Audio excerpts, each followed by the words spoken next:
Hello everybody, this is Dr. Willow Ariella, and I wanted to talk a little bit about women's studies and some of the information from week 1 and a little bit of an overview for week 2.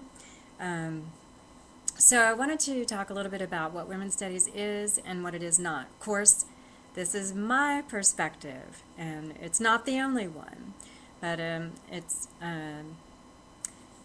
something that I wanted to share with you to give you a little bit of a sense of it and a sense of kind of where I'm coming from. But women's studies is a really broad category, and you know, we're only going to cover some aspects of it. There are many other things that can be discussed under the category or the topic of women's studies, and we're going to be getting a little bit of an overview of it. But of course, like I said, this is my perspective. So for me, women's studies is about looking at information and more specifically about research that is conducted to get a sense of how girls and women are looked at, treated, thought about, and their worlds and worldviews, and how boys and men are looked at, treated, thought about, and their world and worldviews and perspectives, and how it is that we came to be where we are today in current society, here as well as in some other countries. Women's studies, for me, is not about male bashing. It's not about trying to prove that women or girls are better than boys or men. It's really about looking at research, data, information, and a variety of perspectives to get a sense of how we are today as whatever sex we are in, and some of the topics and issues surrounding gender. So as a note, sex and gender are used interchangeably, but they are not the same thing.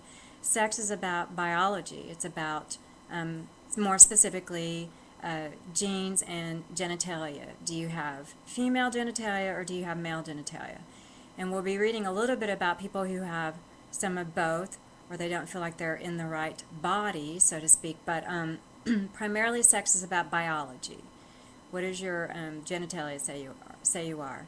Gender, however, is about traits or behaviors and how society thinks that we should behave and what kinds of things we should do or not do, say or not say, because of our sex. So gender is about traits and behaviors, and it's about society impacting the individual as well as the individual reflecting back to society. But these two terms are different. We are not two genders. We do gender, as it's referred to in people who do research in this field. So doing is behaving, acting, and the traits that go along with it. Masculinity, femininity are aspects of gender. So in week 1, I asked you to review the syllabus, the preface to the textbooks, and watch a couple of videos that give you a little bit of information or an overview about this topic. In week 2, we start looking at how people define or create a framework or a perspective of studying gender, society, and sex. So in chapter 1 of Sapiro, she covers why this is an interdisciplinary field and the research that's behind it. And so by interdisciplinary, that means that women's studies looks at and takes information and data research from a variety of fields, from all the fields, not just one. Like psychology primarily focuses on psychological concepts and methods, and even though they are research methods. But here we're looking at history, we're looking at communication, we're looking at science, a variety, all the fields that are there. Biology is included. So Sapiro gives you a good foundation of the research behind, or the research methodology behind the research that we're going to be looking at in her book primarily. So her book, I chose that one because it focuses on research, which is an important way of looking at the world and coming to some understanding about sex and gender roles. KMS, I chose that text because it gives you different voices or different psychological, emotional opinions and reactions to society, gender, sex roles, things like that. So that gives you more personal perspectives. And then also some information, an article about from Michael Kimmer. Michael Kimmer is actually one of the most well-known, probably, men in the women's studies field. He's written a really great book that I would like to use as a required text, but I didn't want to have you buy another one, called Against the Tide. And it's got great information in there from voices that men, perspectives, letters, opinions by male judges who are all proponents of women's equality. So Michael Kimmer is an interesting man and has some valuable perspectives for us.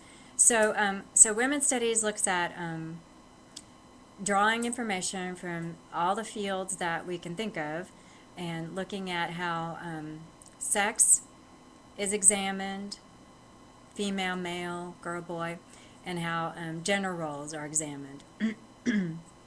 And so we use the different fields to get an idea. And so we also want to look at the data.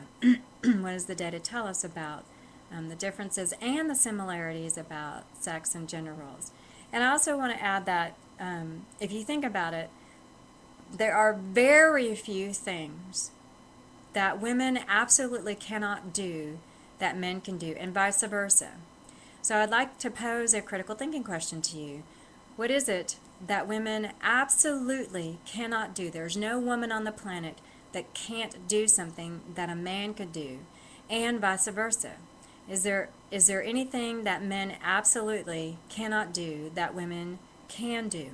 And I challenge you to come up with more than, I don't know, 2 or 3 things for each sex, because there actually are not very few. There's quite a bit of an overlap about the similarities between women and men, girls and boys.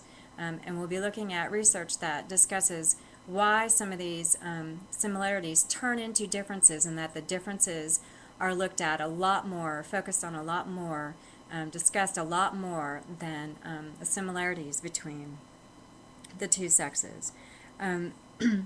So that's why I include the 2 textbooks, and I think the research behind Sapiro is very important for our understanding, because we look at data, we look at concrete information, and then KMS provides some more psychological, emotional perspectives. So I look forward to reading your discussions for this week as well as upcoming weeks, and thanks for your time and attention. Signing off.